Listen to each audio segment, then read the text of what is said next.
Sunshine सूर्य। तो हम लोग बात कर रहे थे उपसौर और अपसौर की बात कर रहे थे, इसी के साथ एक जवाब आ रहे थे। ठीक है, उपसौर अपसौर की बात कर रहे थे। तो उपसौर क्या होता है, अपसौर क्या होता है? जब पृथ्वी सूर्य के अत्यंत पास होता है तो उपसौर होता है, जब पृथ्वी सूर्य के सबसे दूर होता है तो अपसौर। देखो ये दो शब्द हैं, उपसौर और एक होता है अपसौर। ठीक है, उप मतलब जानते हैं छोटा, ठीक है।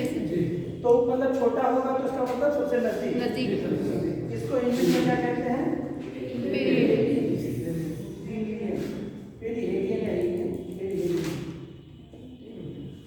पेरिहेलियन इसको कहते हैं। और ये अपसौर जो होता है वो आप आए तो आप ये रहेगा अब ये दो सबसे ज्यादा नजदीक कब होता है? सबको पता है। ज्यादा कंफ्यूजन पेरिहेलियन और पेरिहेलियन में हो जाता है अगर जो बार-बार नहीं देखते हैं आपको। और ये होता है तो इससे मतलब ये होता है कि यहाँ पर मतलब होता है ये वाली जो डेट है ये सूर्य के सबसे नजदीक वाली डेट है, यानी कि पृथ्वी हमारी किसके? सूर्य के नजदीक, सबसे नजदीक पृथ्वी सूर्य के सबसे नजदीक। ठीक है, और इसमें क्या होता है इस वाली जो है पृथ्वी सूर्य से अधिकतम दूरी लगभग कितने प्रतिशत दूरी में? प्रतिशत बता दीजिए। आपने पूछ लगा प्रतिशत कितना है, आंकड़े आप याद रखेंगे। लगभग कितना प्रतिशत डिस्टेंस मतलब सूर्य तक प्राप्त हो जाएगा, या कम होगा या ज्यादा? ये 7% अपेक्षया इसकी जब दूर होगी और नजदीक होगी तो 7% अधिक सूर्य तक प्राप्त हो जाएगा। जैसे सूर्य पृथ्वी सूर्य के नजदीक पहुंच जाएगी तो अपेक्षया 7% अधिक उष्मा मिलने लगेगी। किसको? पृथ्वी को। अपेक्षया इसके इस वाली स्थिति है ना। तो ये सब चीजें हैं, तो वो देखने की आइए थोड़ा बात कर लेते हैं, तो इसके बाद आगे चलते हैं। सूर्य से पृथ्वी तक पहुंचने वाली विकिरण ऊर्जा को सूर्य तक कहते हैं।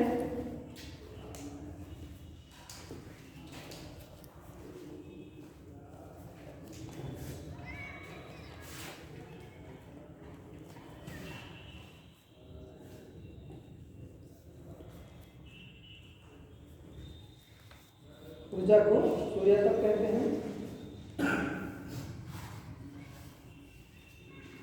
सूर्य तप या सूर्य की ऊर्जा या सूर्य तप कुछ भी आप लिख कर लीजिए। सूर्य तप या सूर्य की ऊर्जा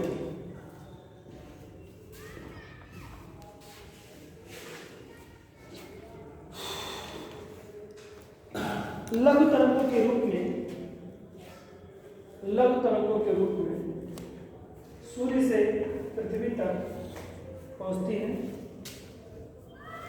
ये बात बड़ी इंपॉर्टेंट है कि सूर्य की किरणें किस रूप में या सूर्य की तरंगें किस रूप में पृथ्वी को प्राप्त होती हैं? तो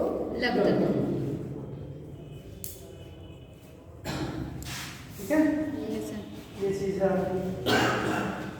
और आगे चलिए, पृथ्वी की आकृति कैसी है दोस्तों? तो इस आकृति का भी प्रभाव पड़ता है सूर्य तक के प्राप्त होने में। क्या होता है? इसका भी असर पड़ता है सूर्य तक के प्राप्त होने में। और उसके बाद में पृथ्वी का अपने पर झुकाव जो होता है, कितना अपने पर झुकाव, जैसे हम सूर्य के, जैसे सूर्य यहाँ पे रोशनी आ रही है, मैं कितना सूर्य के करीब हूँ, जैसे मेरी बॉडी इस तरह से है तो क्या मैक्सिमम सूर्य तक हमको मिलेगा? या इस तरह की स्थिति में मैक्सिमम सूर्य तक कौन सी स्थिति होगी? तो जैसे हमारे शरीर में उष्मा जब हम सेकते हैं हाथ वगैरह को, या किसी भी तरह से उष्मा जो ग्रहण करते हैं, तो हमारी पोजीशन क्या है उस पर डिपेंड करता है सूर्य पर क्या मिलेगा इंसान। जैसे मान लो आपको आग जल रही हो और हाथ की बॉडी की सिकाई करनी हो तो आप ऐसे करके सेकेंगे तो पूरा शरीर गर्म हो जाएगा ना, ऐसे करेंगे तो बिल्कुल गर्म है। तो मतलब आप लोग समझदार हैं। तो सूर्य तक मिलेगा तो ये हमारे आगे खड़े होने की पोजीशन पर डिपेंड कर रहा है। आग वही है, डिपेंड कर रहा है हमारे यहाँ की पोजीशन में। जब ज़्यादा आग जलती है तो हम लोग कुछ इसी तरह का प्रयोग करते हैं, तो जब हल्की होती है तो ऐसे, तो जब बहुत ज़्यादा हल्की होती है तो बिल्कुल एकदम करीब रख करके मतलब टोटल बिल्कुल लेते हैं, कहीं तुमको जाने नहीं देंगे। देखा होगा ना जब अलाव वगैरह जो कढ़ाई वगैरह में लोग जलाते हैं ठंडक के मौसम में, वो ऐसी कुछ पोजीशन होती है उसकी शिकायत करने की, तो वो उष्मा को प्राप्ति के आधार पर है, वो पोजीशन हमारी जो बदलती है वो उष्मा की प्राप्ति के लिए है, ठीक है। उसी तरह से जो जियोड संरचना है, पृथ्वी का अपने पर जो झुकाव है, यह भी सूर्य तक को प्राप्त करने में अहम भूमिका निभाता है। होता क्या है कि जब 4 तारीख को, जैसे आपने देखा कि 3 जनवरी को जो है पृथ्वी सबसे नजदीक हो जाती है सूर्य की, या सूर्य पृथ्वी के सबसे ज़्यादा नजदीक होता है, तो निश्चित तौर से इस दिन जो है सबसे ज़्यादा जो है उष्मा मिलनी चाहिए। लेकिन होता क्या है कि इसकी जियोड संरचना जो है और पृथ्वी का अपने पर जो झुकाव है उस इस तरह से होता है कि मतलब जो उत्तरी गोलार्ध वाला हिस्सा है या जो हिस्सा है उतना सूर्य तक प्राप्त नहीं होता।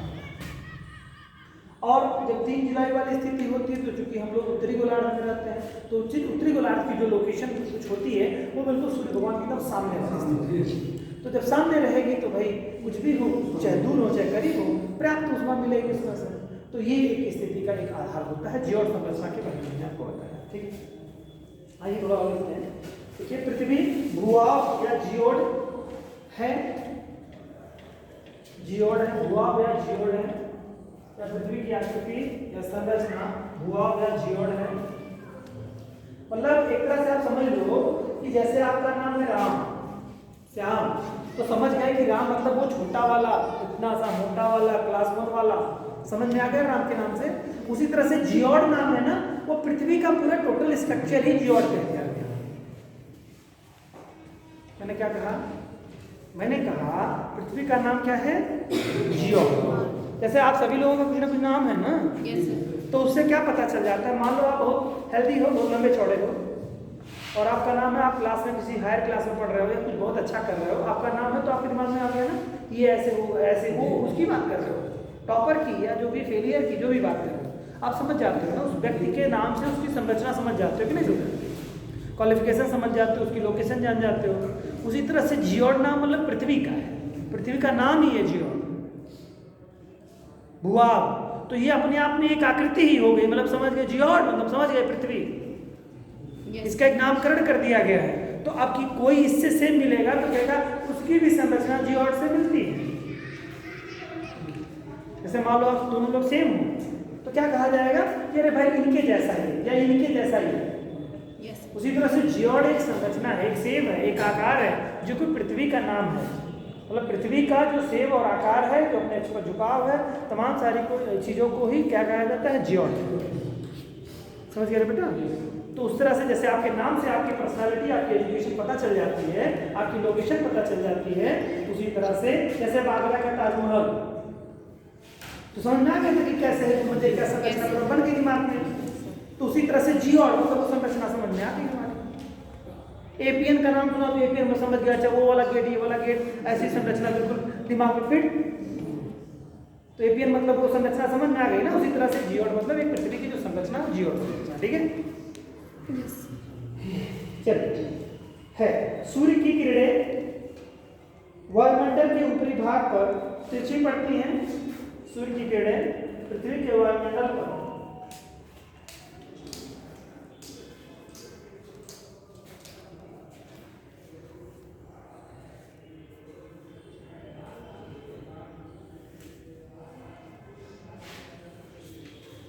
वायुमंडल के ऊपरी भाग पर तिरछी पड़ती है, जिसके कारण पृथ्वी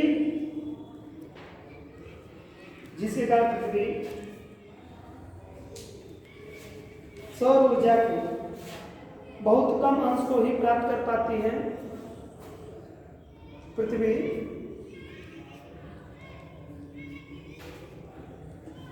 सौर ऊष्मा के बहुत कम ही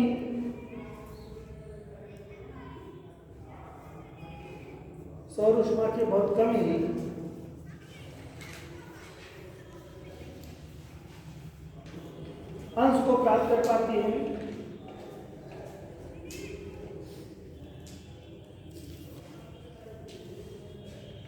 पृथ्वी औसत रूप से वायुमंडल से 1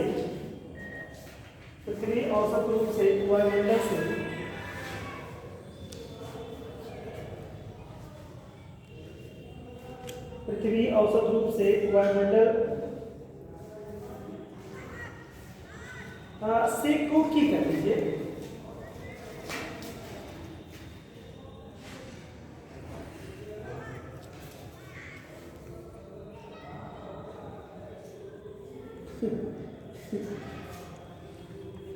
रूप से वायुमंडल की ऊपरी सतह पर की कर लेना, उससे से की करना, ऊपरी सतह पर 1.94 कैलोरी 1.94 कैलोरी प्रति वर्ग सेंटीमीटर 1.94 कैलोरी प्रति वर्ग सेंटीमीटर 9.4 कैलोरी 1.94 कैलोरी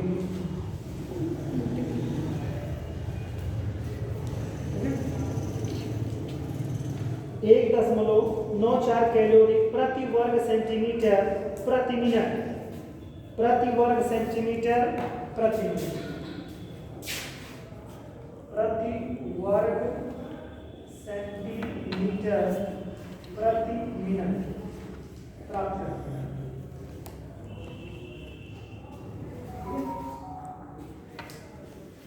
ये आपको वायुमंडल ऊपरी सतह पर 1.94 कैलोरी प्रति वर्ग सेंटीमीटर प्रति मिनट प्राप्त करते हैं, यानी एक वर्ग सेंटीमीटर में। ठीक है, ध्यान समझना, वायुमंडल में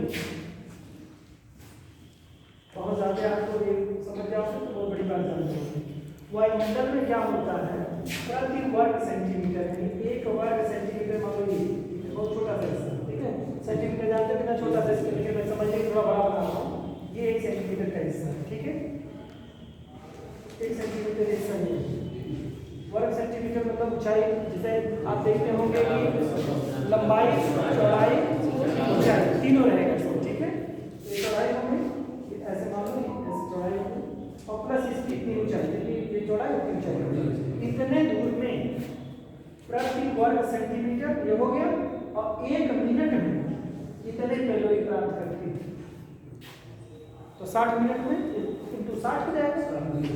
और 60 इंटू जो भी आपका 12 घंटा, 14 घंटा, 24 घंटा, जितने घंटे में वहाँ पर उष्मा मिल रही हो, ठीक है, तो इतना हो जाएगा।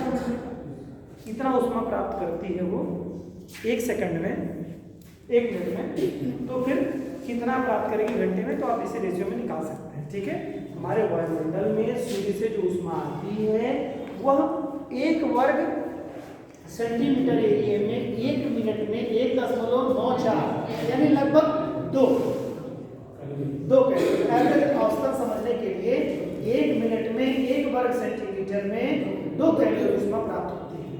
समझ रहे हैं ना, ये औसत समझने के लिए। वैसे है 1.9। डेडिकेशन होना चाहिए किसी चीज के प्रति।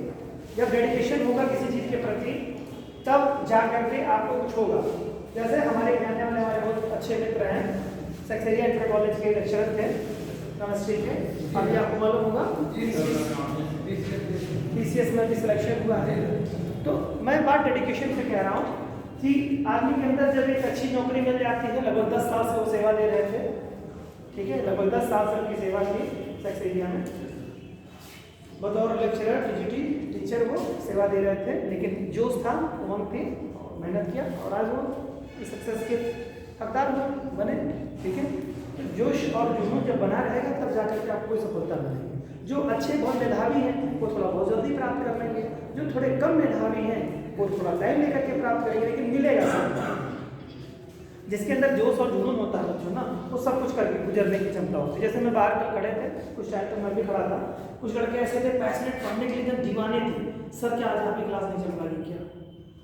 सर चलेगी कब चलेगी? चलेगी, हो सकता है, मतलब पैशनेट थे ना।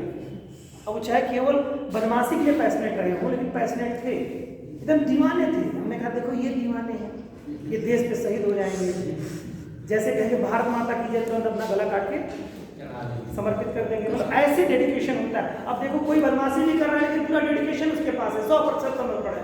आप पूरा डेडिकेशन है लेकिन कुछ नहीं, वो करेंगे तब करेंगे। मतलब एक बात में व्यवहारिक बात, जैसे जिक्र चला तो मैं देखा कुछ लोग बचे थे, 10 मिनट बचा हुआ था जब वीडियो साहब बाहर गए, दौड़ते हाँ? दौड़ते आना। अरे पढ़ ले क्या, मतलब जैसे ये दीवानगी होती है किसी चीज को लेकर के, ये दीवानगी है। और आपके अंदर आप बनोगे, पूछेगा कोई पूछेगा तो हर व्यक्ति कहेगा ऐसे कि मुझे अधिकारी बनना मेरी चाहत है। कुछ लोग बड़े जोश के साथ कहेंगे चाहत है, तो चाहत कम से कम उनके जैसा होना चाहिए।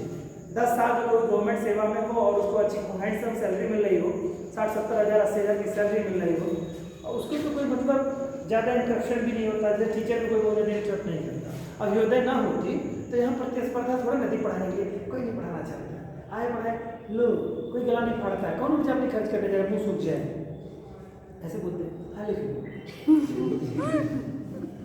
बस ऐसे करते बहुत। अभी देखिए जो नए टीचर गया है पूरे जोश में भी होंगे, पढ़ा रहे होंगे, अभी 4 महीने बाद देखिए जोश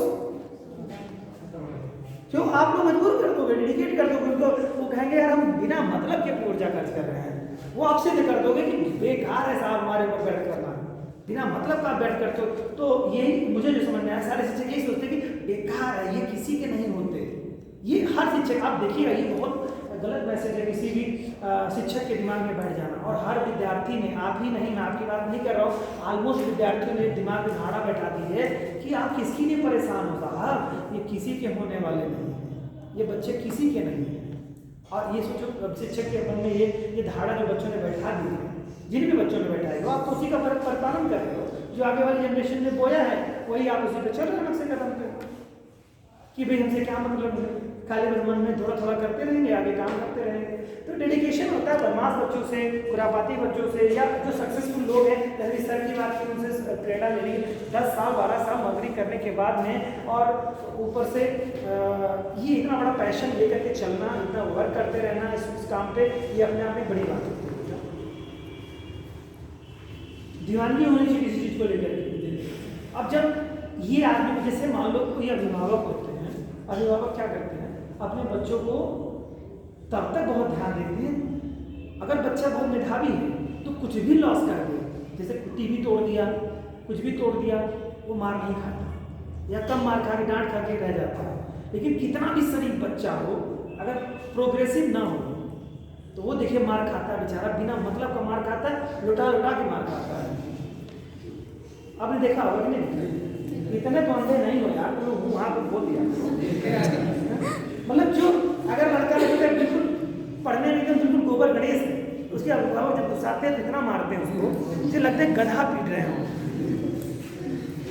लेकिन अगर मेधावी बच्चा कुछ भी तोड़ देता है तो क्या कहते हैं, देख रही हो इतना दुष्ट हो गया है, ये तोड़ देता है, अरे दिमाग एकदम खराब हो गया, इसके ऊपर रह गया है, मतलब ले जाओ जाओ। मतलब ये इस तरह के स्टेटमेंट से आदमी अपना कोटा पूर्ति कर लेता है 10,000 12,000 20,000 के मोबाइल को तोड़ देने के बाद। लेकिन अगर कोई बच्चा कहीं कीपैड ही नोच दिया जरा सा, और पढ़ने में मेधावी नहीं है, प्रोग्रेसिव नहीं है, तो वो मारते हैं उसको, वो मारते हैं, शपथ दिलाते हैं वहाँ पे, बताओ आज के बाद फिर करोगे ऐसा, फिर करोगे ऐसा, क्या कुछ गलत बोल रहा हूँ क्या? शपथ पत्र भरवा लेते हैं वहीं पे, और जब तक उसको रो रो के 8-10 साल नहीं करेगा, नहीं बिल्कुल नहीं करेंगे, कभी नहीं करेंगे, जीवन में नहीं करेंगे, आज के बाद आज याद तक नहीं करेंगे, तब तक उसको मारते रहते हैं। अब तो खैर कम हो गया होगा, लेकिन पहले यही परंपरा चल रही थी, कुछ दिन पहले, 4-6 साल पहले यही परंपरा चल रही थी। जब तक वो शपथ नहीं ले लेता था तब तक उसको मारते रहते थे। ये क्या मैं बात कर रहा हूँ आपसे, क्या मतलब इसका मतलब है? हंसाने के लिए कोई आया हूँ क्या है क्लास में? हंसाना मेरा मोटिव थोड़ा नहीं, अल्लाह कुछ हमको देने वाले हैं, जो भी मैं प्राप्त करूँ अपने टैलेंट के बल पर प्राप्त करूँ। आप लोगों का कोई रोल नहीं, सीधा से कोई रोल नहीं, बस आप लोग खाने वाले हैं, पंक्ति में बैठ के खाने वाले हैं, और कुछ नहीं हो आप लोग, ये सत्य है। तो कहने का जो मतलब मेरे टोटल बात का यही रहा कि जो बच्चे प्रोग्रेसिव होते हैं, जो अच्छे होते हैं, उनके लिए सभी अभिभावक अपना सब कुछ तन मन धन निवेश कर देते हैं, तो जिंदगी का निवेश इन्वेस्टमेंट उन्हीं बच्चों पर हो जाता है। तो शिक्षकों के साथ भी जो भी डिग्री का सेशन है, कहीं भी आप देखिए शिक्षक इसी नाते नहीं करता है कि कोई डेडिकेशन बच्चों का नहीं रहता है, ना ही शिक्षक का कोई डेडिकेशन रहता है, कोई नहीं, बस सब लोग अपनी नौकरी बचाते हैं, सब नौकरी बचाते हैं, किसी कोई मतलब नहीं, कोई पढ़े ना पढ़े। आप बताओ कभी भी आप लोग 2 साल 3 साल की क्लासेस हो गई होंगी, कौन सा क्लास का आपका सिलेबस कंप्लीट हुआ? कोई सब्जेक्ट बता दो, आप रिकॉर्ड है बता दो कि कोई सब्जेक्ट कंप्लीट हो गया साहब मेरा। कोई बहुत सिर्फिया टीचर होगा जिसको अपनी नौकरी बचानी होगी, प्राइवेट पढ़ा रहा होगा, तो शायद वही खत्म कर पाया हो। खींच खाच के किसी तरह से, नहीं तो बाकी किसी ने नहीं कंप्लीट किया। कारण क्या है? चुनाव होता है, छुट्टी रहती है, टाइम नहीं रहता, ये नहीं वो नहीं, खत्म नहीं होता सिलेबस। एग्जाम आ जाता है, एग्जाम आप दे लेते हो। पहले ये जब 12 महीने का कोर्स हुआ करता था, यानी सत्र जब चलता, अब तो जब से ये 50-50 वाला हो गया है तब से तो कुछ नहीं पूरा होगा। आएंगे जाएंगे, फार्म भरेंगे, स्कॉलरशिप भरेंगे, ये करेंगे वो करेंगे, परीक्षा देंगे, और प्रैक्टिकल वैक्टिकल है तो फाइल बनाएंगे, फिर उसके पहले जमा करेंगे, खत्म हो जाएगा। हर 6 मंथ पे होगा ना। तो ये परंपरा क्यों डेवलप हुई? इसके पीछे क्या सारे शिक्षक जिम्मेदार हैं? इसके पीछे सिर्फ और सिर्फ विद्यार्थी जिम्मेदार हैं। जब आप कहते हैं प्यासे की तरह जब बैठे रहोगे तब तो समझ में आएगा।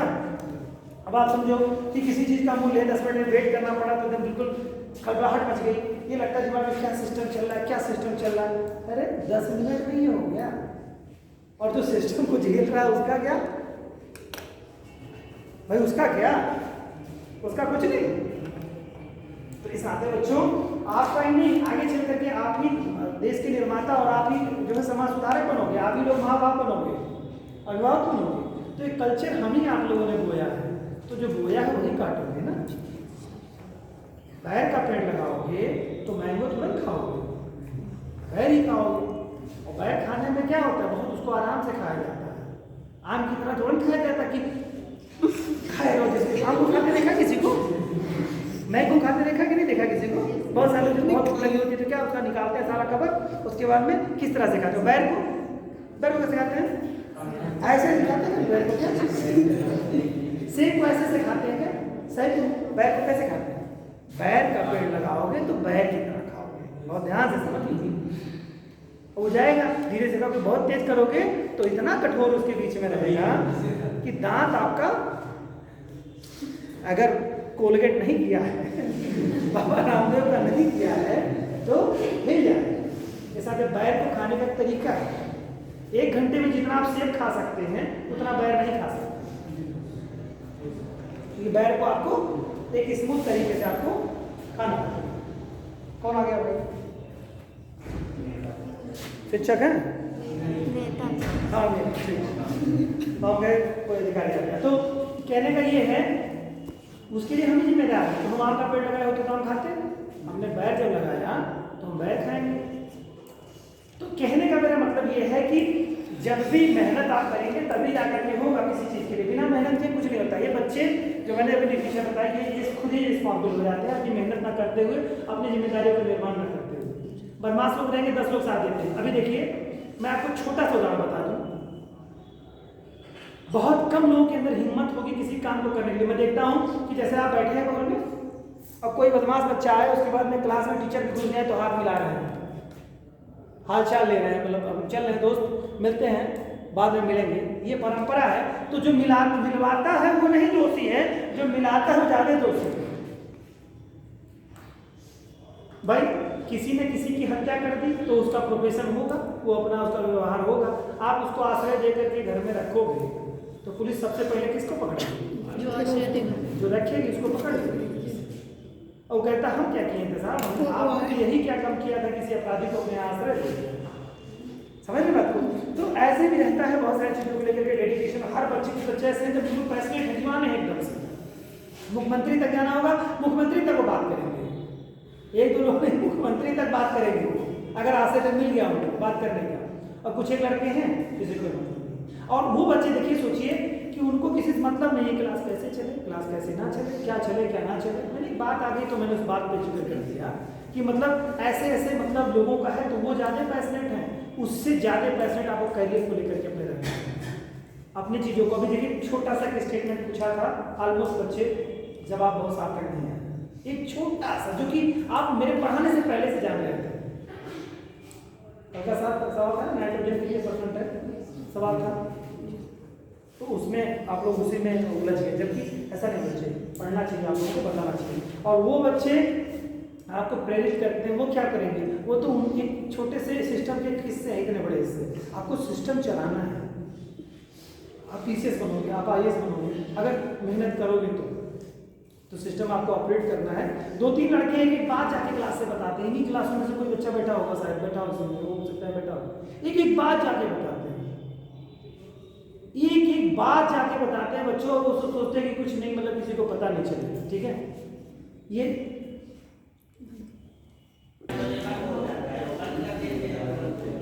अच्छा कौन? अरे राहुल भाई 5 मिनट आज एक्स्ट्रा सर को देना। 5 मिनट से 2 ये तो आज तक वाली बात हो गई। चल 2 लाइन पूरा कर बस 2 ही लाइन लिखो, तो सॉरी तो लिखा गया, चलो लिख लो भैया। वायुमंडल की ऊपरी सतह पर हो गया ना, तो आगे चलिए। वायुमंडल की ऊपरी सतह पर प्राप्त होने वाली ऊर्जा में प्रतिवर्ष थोड़ा परिवर्तन होता है। यह परिवर्तन पृथ्वी और सूर्य के बीच की दूरी में अंतर के कारण होता है।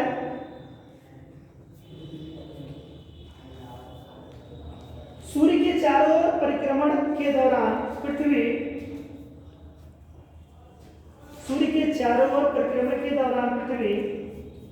4 जुलाई को सूर्य से सबसे दूर, 4 जुलाई को, थोड़ा स्पीड बढ़ा लो बेटा, 4 जुलाई को सूर्य से सबसे दूर, अब कितनी दूर होती है ब्रैकेट में लिख लो बेटा, 15 crore 20 lakh kilometre, 15 crore 20 lakh kilometre, bracket बंद, होती है। पृथ्वी की इस स्थिति को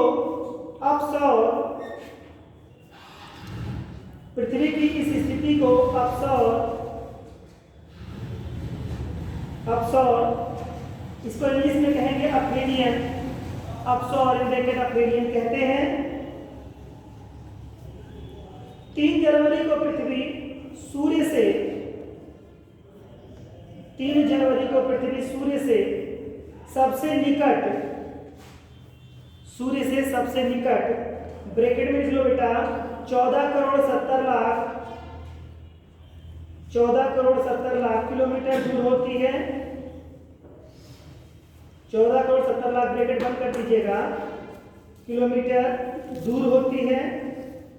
इस स्थिति को उपसौर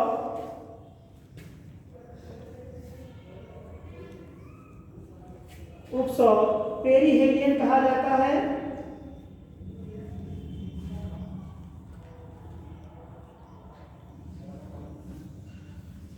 इसी कारण पृथ्वी द्वारा प्राप्त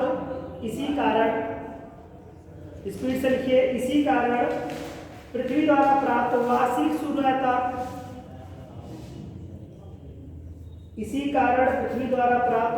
सूर्यातप 3 जनवरी को 4 जुलाई की अपेक्षा 7% अधिक प्राप्त होता है। 7% अधिक होता है, प्राप्त पहले लिख लिए हैं, तो प्राप्त होता है। बस इतना ही दोस्तों, चलिए बहुत बहुत धन्यवाद। शायद इसके बाद आप लोग